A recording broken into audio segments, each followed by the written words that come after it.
What's up, Laker fans? Welcome to a new era of the Laker Film Room podcast, one where Mike isn't with us anymore and I am no longer with the Lakers. I have quite the story to tell. You're listening to the Laker Film Room podcast. I'm Pete, joined by Darius. So what happened was, about 3 weeks ago, I'd say, we were called into Lauren Lampkin's office. She's the VP of Communications for the Lakers. And the crux of the meeting was, she said, I know it's said in your contract since you were hired here that you got this podcast and that's cool, but things have changed and we're going to rescind that. I'm like, oh shit, it happened. It's always been an interesting position, D, to be recording this podcast the last few years as both a Lakers employee and having an obligation to the fans to try to, put a good and honest podcast on. And so it's like, oh shit. And I really wanted to know what was important to me in terms of like next steps. Well, what was it? What was it that we said? And so I didn't get a direct answer from her, but found out from HR that it was the depiction of the Dan Hurley situation as a saga. And I was like, of all things, right, that we've said over the years, D, that's something where it was, I thought about it. And the reason it was important to me to kind of find out, well, what was it? Shit, it could have been any number of things, right? But yeah, it was the depiction of it as the Dan Hurley situation as a saga where if you listen to this podcast, you know that I delight in the Lakers being this unnecessarily dramatic mess. It's part of the charm. They're my favorite novella, as I always say, right? And so the Dan Hurley situation is something that I know I'm going to laugh about in 10 years, be like, D, you remember that weekend, the Dan Hurley weekend? And we'll chuckle about it, right? And so it was not meant in any bad faith or anything. And that's part of the reason why I was like, if that's the case, I'm going to say 1,000 things this coming season that will be more offensive than that characterization. And so it's more about like, we don't want to have podcasts from Lakers employees. And that's totally within their right. And so had a meeting. Basically, that was what was presented. And so Mike's going to stay with the team and continue doing the great work that he's done, as he should, with the Lakers and Spectrum over the many, many years. But basically, it was, you can either stay here or you can keep recording the podcast. And I thought about it for a bit. And for a variety of reasons, I wanted to go back to being independent. This is a very interesting time in the country overall. And I think that independent media is especially valuable. It's something that I've really missed, being able to speak my mind on certain things. One of the parts of, working for the Lakers is if I could create a Laker Film Room video, and there were always kind of hurdles to that, it couldn't be negative. And of course, you work for the team, right? But it can't be like, this guy, really stunk on his jumpers for a while. That can't be the kind of videos, but you can't really tell a full story without that. And I've really missed doing that. I loved working there, D. It was the whole idea of a dream job, right? It's like, there's a certain, I got hired by the Lakers, right? And there's a status and there's there's all sorts of things associated with that. And the basketball gods always are really, beautiful in this way, in that faded very quickly for me. And it was the people in that room. We were working remotely when I first got hired. And that was a super weird thing to be like, oh shit, I work for the Lakers. But I'm like sitting on my couch with Cheeto dust on my shirt and my pajamas, never going into the building at all. Very ethereal time during the pandemic and all that. But then they reopened and we got into that room in the fishbowl and just like so many great people. And it became my dream job in a way where it was like, I've never worked with this many compassionate and talented people who are just really good at their jobs. And that's the thing I'm going to miss the most for sure. So anyway, back to the story. So they basically give this choice and I think about it and I'm like, I'm going to record a pod and come with me. And so we record the Dalton Connect pod because I want to talk about freaking Dalton Connect, and I have a video coming out tomorrow on the YouTube channel. The Laker Film Room YouTube channel will be starting back up tomorrow with a breakdown of Dalton Connect in the Summer League so far. And we were just like geeking out about like, oh shit, Connect fell to us. And like, we got this good player that we're excited about. And, phone rang a couple of days later and they were like, hey, what's up? And, I made my statement essentially by releasing the pod. And I got to have a 30-minute meeting with Tim Harris, who runs the business side of things. And Lauren was there and HR was there as well. But I won't share too much of that. But I really appreciate TH gave sort of the background of the marketing department, where it's gone, where it started, where it has been, where it's going, and just sort of their thought process. And I've been thinking going into that meeting, like, I know this is going to end with me not having this job because that's the choice that I've made in this. But what do I want to say? I got 30 minutes with the big dog on the business side. And so, I got to rant for like 10, 15 minutes about just like the media strategies of the Lakers. And he laughed a couple times. Like it was a good conversation, right? We shook hands. Was it better than the D'Lo rant? Was it better than the D'Lo? I don't know. It probably wasn't better. Listeners. So one of the things that I said, so for one thing, the whole idea that like you can't criticize, that's not true. And one thing I told him, I said, you know what Chick Hearn used to say about Jack Kent Cooke? For our younger listeners, Jack Kent Cooke was the owner of the Lakers prior to Dr. Buss. And so that's where the term form blue comes from Darius's site, form blue and gold. He didn't want to call the color purple, but it was totally purple. But he would just bullshit and be like, this is form blue. Call it form blue. So that's the history of that. Anyway, Chick Hearn once said about Jack Kent Cooke, the freaking owner of the team, Jack Kent Cooke is the only man I ever met who wished he could die in his own arms. Right? Chick used to keep it like he would say, this Lakers team can't beat the Sisters of Mercy, right? Like he was always real. He called a bunch of great basketball, so the vast majority of it was fun and not like that, but he always kept it real. And so that to me, D, is sort of the core of why I made the choice that I made. Kind of living hand to mouth now as a Lakers street musician, but I'm really excited to be back in this respect. I'm very happy that you got to tell your side of the story and just sort of reveal everything in your own way to the listeners. I will say that it's just like one of the reasons why we started this podcast many years ago was with that ethos in mind of we want to talk about the game and we want to be as honest and as open about what we see about the game that we possibly can be for the franchise that we both love. And I think that much of that ethos is born out of that idea of when we became fans and how we became fans and the nature of our fandom. And I think a lot of that was informed by Chick Hearn. And Kurt Heelan, who started Forum Blue and Gold and then who passed the site on to me many years ago, he operated under that same ethos, right? Which is our fandom is based on wanting to understand and get to the root of what we're seeing on the court. And that's how Chick used to call games. To me, one of the reasons why I love Chick Hearn, it wasn't just because he might criticize the Lakers when the Lakers were doing poorly, but he would elevate the other team when the other team or when opposing players deserved to be elevated. And that told me Chick was a lover of basketball. And we're lovers of basketball here at the LFR pod. So I want to go back, Pete, to something you said before about Mike, but we'll do that on the other side of this break.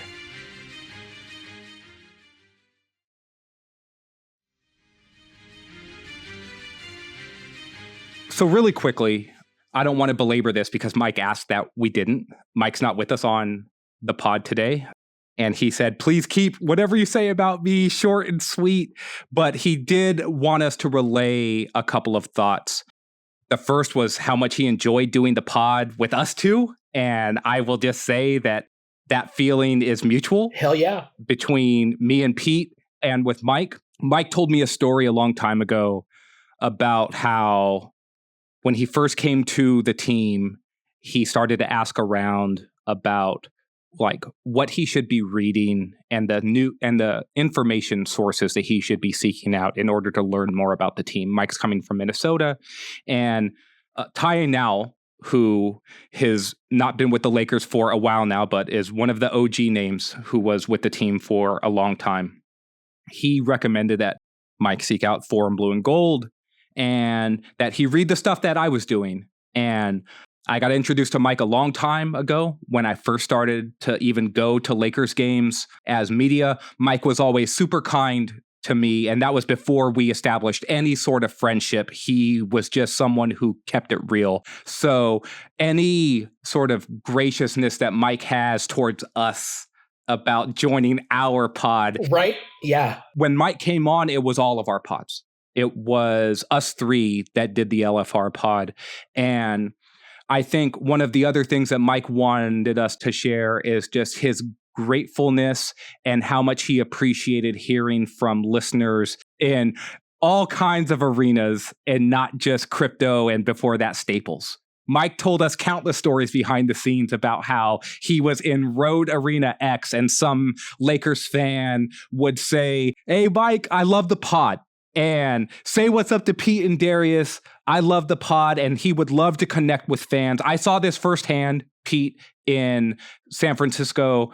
A fan came up to Mike, and he was just juiced to meet Mike Trudell, and he told him that he loved the pod. He loved everything that he was doing, like on the TV. And then Mike's just like, "You want to take a picture?" And this dude just sort of was like so enthusiastic and thrilled to be taking a picture with Mike Trudell. That's how so many fans feel about him. And I feel appreciative that Mike was able to join us on the pod and bring his perspective, and he made the pod better. And I always just thought that we were so much better off, and fans have been so much better off because Mike has been there to speak on the Lakers, both on TV and everything that he's done, but with the pod as well. And our famous text thread is going to continue. We love Mike. His thoughts will make it onto this pod because he talks to us still, and he helps inform us, and he helps inform my fandom, and he helps keep me in the loop and offers a perspective that is unique to him that I value in our friendship, and I thought made the pod better. And so this isn't the short version that I'm sure Mike would have wanted, but can't stop me from talking. Mike always appreciated your usage rate, D. Mike, again, I don't want to violate his request to keep it short, but both as he does a lot of great work behind the scenes, and just kind of one of the things that I've learned over the last few years of working for the team is how much bad or disinformation there is out there about just certain things. It's not all wrong, right? But there's just a certain amount there's a great deal of incentive to produce Lakers content. And so it's not always going to be, produced in the best of faith. And that Mike has always provided an on the ground perspective that is actually like, no, these are what these people are like and what they actually say and what they actually think and where they're actually coming from. That is super valuable. That access to primary sources is in this media environment is more important now than ever. And so just from a doing the job standpoint, I have so much respect for him. And going to the person that he is, like what you're saying about, how people would come up to him. I've seen that so many times, and his level of graciousness for everybody is just, it blows me away. It's actually scary to me. I couldn't imagine people coming up to me like that. And he's always just so great about it. And then just as a friend and as a person, I've gone through some crazy things, of which this is another for sure. And always, Mike is one of the very first people to reach out, to offer, to help. Like, there's no more sincere friend and person than Mike. So I'll stop there on Mike in respect. We're really going to miss him. He's not gone all the way. I'm sure we'll refer to the ghost of Mike Trudell quite often in our discussions, man. But really going to miss Mike. Totally. And again, he made the pod better. He made us better as fans. He helped inform our perspectives in ways that I think truly make the fan base smarter. And when you look at his handle as Lakers reporter, that's exactly what he is. And there's an idea of fan service that I think is the wind in Mike's sails, and it is pushing him forward because he always wants to do everything that he does to make sure that the fans are as informed and understanding of what is happening as they can be. And that's invaluable. And in the same way that someone told Mike to look out for Forum Blue and Gold or what's going on at this Laker film room. Like, oh, this is something that I need to know more about. Trudell was always and will continue to be the first source that I go to when I'm looking for Lakers information, because he has that on lock. You know what? I want to go to break again here and just break it up for a second, because Mike deserves his whole own segment. And when we come back, we will start to dive into Lakers content, because we are in the midst of it now, Pete. Summer League is here. Free agency has seemingly come and gone, with the Lakers having the same team they had going in as coming out so far. We can talk about that a lot more specifically now, too. Yeah. Yes. And so let's go to break here. And when we come back, we'll have more on the LFR podcast.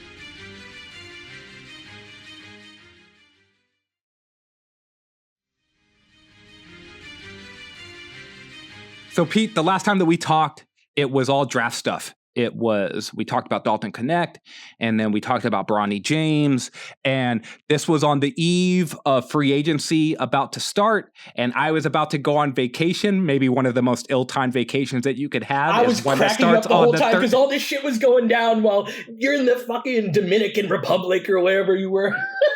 Oh, man. So I'm just out and I've got dodgy internet and I'm getting side-eye looks about being on my phone, because I shouldn't be on my phone at wherever I am. But the Lakers have a team here, Pete. They've got a summer league team. They are in Las Vegas. Mike is there. Like, where's your head at around the team and all that's transpired? This is a more than one pod conversation, but kidding, more than one pod segment. Yeah. But your first initial thoughts as to like how we've gotten to the place that we are now with like the team.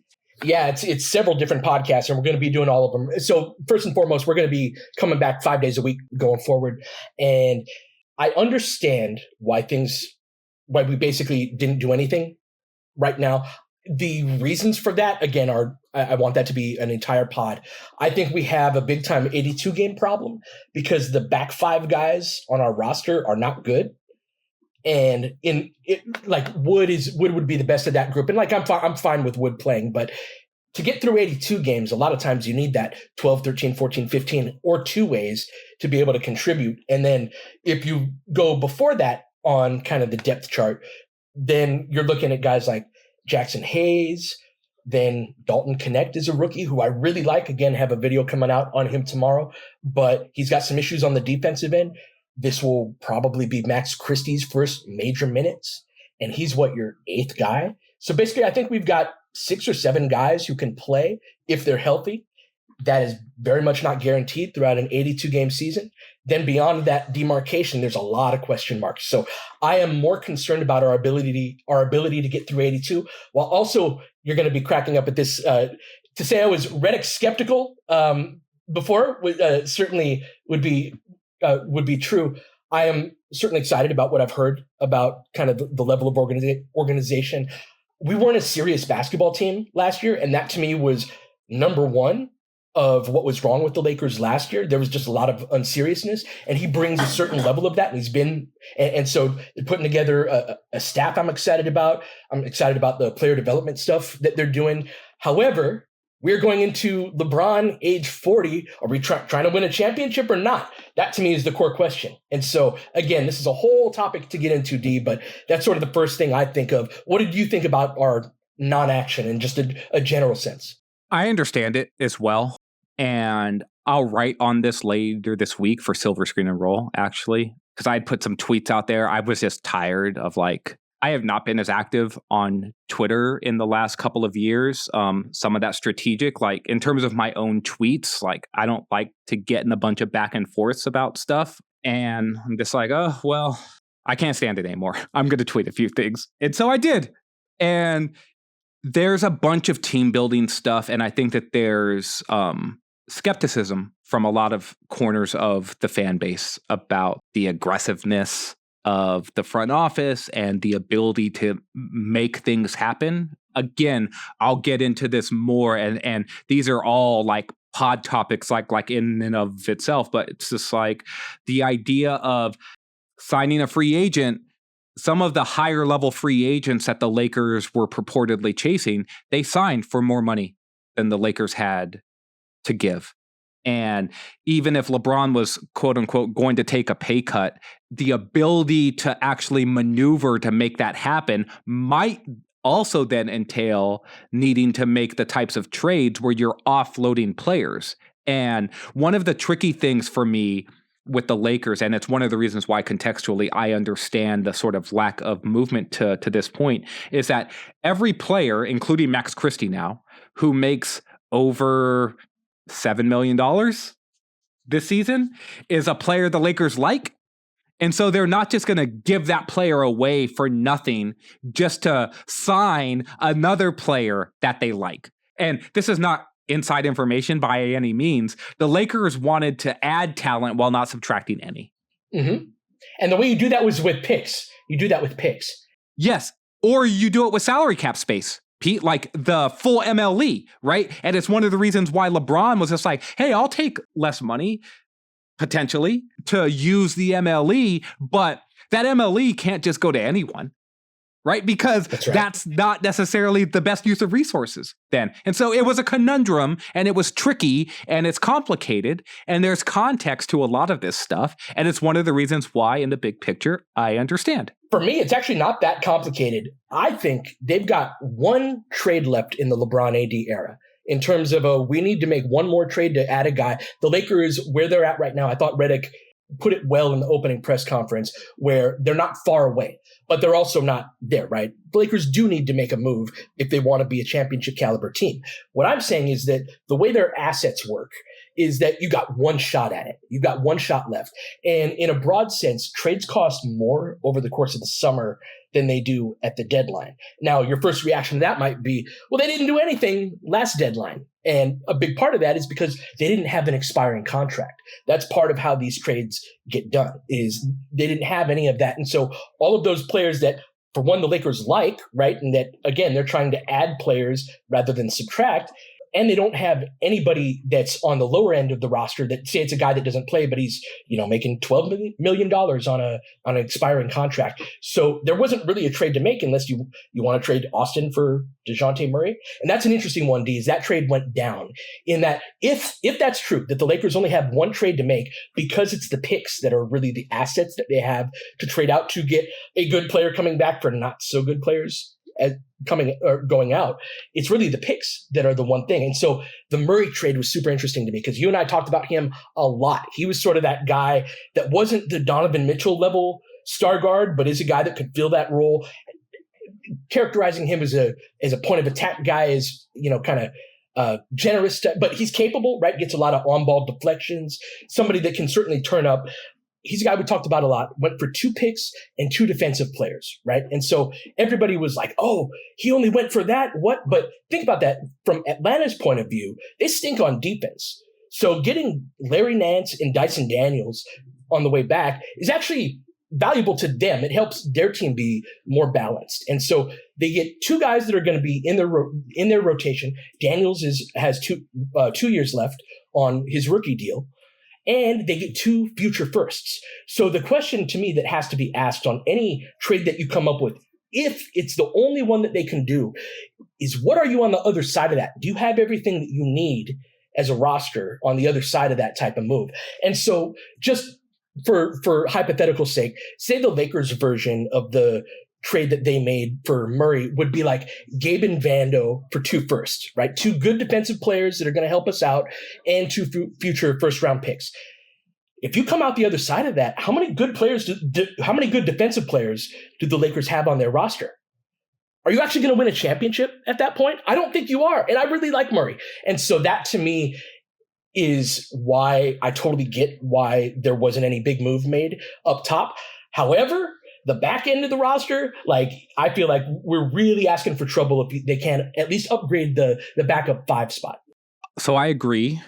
I also agree with the stuff about the back end of the roster, and I'm glad you brought it back there because that's sort of where I wanted to pivot to next. I am intrigued, and I want to bridge this to some of the stuff that JJ Redick talked about because it feels like Redick wants to go even more in the direction of being a more balanced 5-out team. So the Lakers played 5-out basketball last season, but they were still very much like a pick and roll team, even in 5-out basketball. And it was super intriguing to me that they ultimately found their way.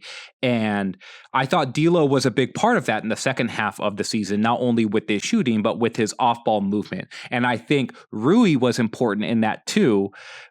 In the first half of the season, Rui did not look comfortable as a 5-out player. And in the second half, he really did find a role as like a corner player, making corner cuts along the baseline. He was hitting his spot up threes, and then he was making slot cuts and posting up smaller players when teams would switch and try to defend him or try to defend him with a smaller player. It sounds to me like Redick wants to go more into a position where the Lakers are having more off-ball movement and they're calling more plays. And I am intrigued with what that looks like, and if any of the players who did not look as comfortable last season, Cam, Wood, if this helps them at all. My instinct is that it doesn't. It doesn't help them. So I thought Wood was legitimately helpful in the first part of the season last year. Yeah. No, Wood could be helpful for sure. Yeah. But I thought the way that we thought he was going to be helpful was on offense. And where he actually ended up being helpful was like on the backboards. Yeah, he could get a rebound. He was the only other guy. Yes. And so he helped facilitate AD being able to be on the perimeter more, and LeBron not having to grab every contested rebound. And that's how Wood was helpful. And Wood was a much better rebounder than Rui was, but he was not nearly as good offensively as Rui. And he was not nearly as good as Jackson Hayes in terms of motor and just like understanding a 5-out basketball, right? And so that's why at the end of by the end of the season, I know that Wood was hurt, but it was trending in the direction that Wood was going to be the odd man out of the big man rotation. Like whatever minutes Wood had stolen from Rui at the beginning of the season, those were now Rui's. And whatever minutes he had gotten at the expense of Jackson Hayes throughout the course of the season, those minutes were now Hayes's. And so if Cam can't play or doesn't really fit into this style and Wood can't play, those were two players who were given player options for second seasons, and they opted in to those player options. And if they can't play and you add them to Bronny James, who does not look ready to play NBA minutes, right? And that's fine. He was the 55th pick and is 19 years old. And you have Maxwell Lewis, who does not look ready to play at the NBA level. He still needs seasoning and understanding of how to play at the NBA level. And it's a big jump from him from a school like Pepperdine to the NBA. And then you have JHS, who I'm not going to be harsh or critical about him here. He's not playing during the summer between his first and his second season because he is recovering from back surgery. And Brandon Pajemski was just with the Team USA select team scrimmaging against the Olympic basketball team. And I just saw Jaime Jaquez get a 29-point, 11 rebound, double-double in a summer league game where I'm just like, this dude clearly looks like the best player on the court to me. And it's like those dudes are getting real reps and building off of strong rookie seasons and really catapulting themselves into their second year. And JHS isn't even playing summer league because he hurt his back during the season and ended up having to have back surgery, and he's recovering from that. So JHS isn't ready to play either. Well, and he was bad prior to the back surgery, right? Like, yeah. Yes, he was not NBA ready. He was G League ready. He put up some good numbers like in the G League, but he was not putting up good numbers at the NBA level. And so that's 5 rostered players that you actually probably don't want getting significant minutes in your rotation. And so when you're talking about what you want, I would imagine the Lakers would be looking to try to make changes at the back end of their roster. And I already know one of those changes isn't going to be Bronny James. And Redick has talked about Bronny as whatever player development program we're instituting, this kid is going to be in the middle of it. To me, JHS is like a full-on question mark. I have not sold all of my stock on him yet. Like, I think that he's an intriguing prospect in a couple of real ways. That said, it's important that he's not playing right now, and not in a good way. I don't know, Pete. It's like, to me, it feels like moves to consolidation trades that open, because right now the Lakers are at 15 roster spots. So consolidation trades that open up a roster spot and shed some salary in order to give the Lakers some potential wiggle room to be able to use their taxpayer MLE, for example, while staying underneath the second apron is, I think, a super important thing that needs to happen in the next, I don't know, man, 3 weeks? It's July 14th, man. I mean, I know not everything gets done by now, but yeah, I'm curious if anything happens, because if not, I feel like it's, you know what? We have a lot to talk about. So how about this? I'd love to do a mailbag, possibly a couple of mailbag pods. So everybody send in your questions about whatever you'd like to ask about. We'll get to as many as we can over the next couple of pods. And yeah, just looking forward to making content again about the Lakers. I'm going to really work from the time I wake up to the time I go to bed, trying to produce the best content I can. But D, really going to miss Mike, man. Thanks.